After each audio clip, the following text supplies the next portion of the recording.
This report says Coles and Woolworths are among the most profitable supermarkets in the world. Are they gouging us? Oh, look, that's not the conclusion of the ACCC, but the ACCC does say that there's a lot of market dominance. And what we need here and what we're delivering here as a government is more scrutiny, more information and more competition. And so the report's really welcome because what it shows is that there are things that we can do and there are things that we are doing to crack down on the supermarkets. We're all about a fair go for families at the checkout and for farmers at the farm gate. And this will help us put in place the right protections for people. Now, the government is already acting on a number of recommendations of this report. We made the Food and Grocery Code mandatory. We've funded the ACCC and empowered them to crack down on dodgy practices in the supermarkets. We're reforming the unit pricing code, which is all about that sneaky shrinkflation that drives people crazy. We're working with the states and territories on planning and zoning to make it easier for new competitors to come in and compete with Coles and Woolies. And so all of these are the things that we're doing, and the ACCC has been really helpful in this report and before that, and they will be subsequently in helping to inform that agenda. Your government's had this report for about a month. Is there a reason you can't commit to more of the 20 recommendations? Oh, we're committing to all of the recommendations in principle, and as I just said, we're implementing a bunch of them already, whether it's unit pricing, competition, planning and zoning, food and grocery code, empowering and funding the ACCC. We're also funding the supplier groups to empower them to strengthen their arm in their negotiations with the big supermarkets. So this is all about cracking down on the supermarkets. We know that people are still under a pressure and a lot of that pressure is felt at the checkout. And so we are doing what we can to keep the supermarkets in check at the checkout, and this ACCC report will help us go about it. Just on the suppliers, I think it's just under $3 million going to be allocated over 3 years in Tuesday's budget.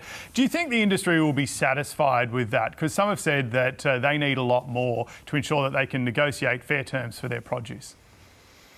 Oh, look, I mean, respectfully, industry groups always say that they would like more. I understand that. That's a story as old as time, James. But what we're doing here is we are funding those groups to train up and tool up to be able to engage more effectively in those negotiations. I think it's a really important step, but it's also not the only step that we're taking. An extra $30 million we gave the ACCC to empower them and all of the other policy steps that we're taking.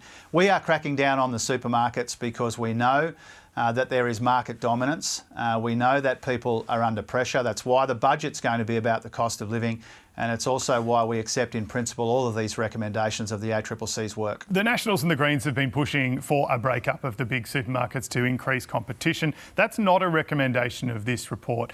Is it an idea you might revisit, though, say in another term, if competition doesn't improve in the sector? Well, the risks of that, I think, outweigh the benefits. You've got to be really careful that when the Nationals come up with this kind of, with a press release about this, that it's not counterproductive. There's real risks that it is.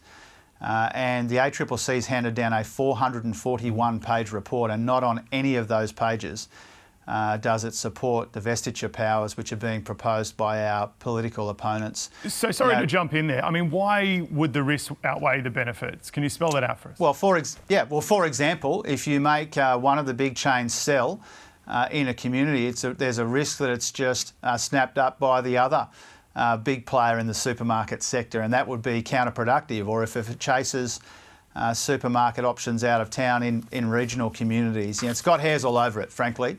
And that's why it's not recommended on any one of the 441 pages of this report. The other thing, which the ACCC chair has said before, is that what we're doing when it comes to mergers and acquisitions reform, big change, big competition policy change that myself and Andrew Lee have brought in, that actually gets in before some of these issues which would require divestiture. And so we're doing a whole bunch of things that are more effective than what our opponents are proposing, and that's why the ACCC is not recommending what they are.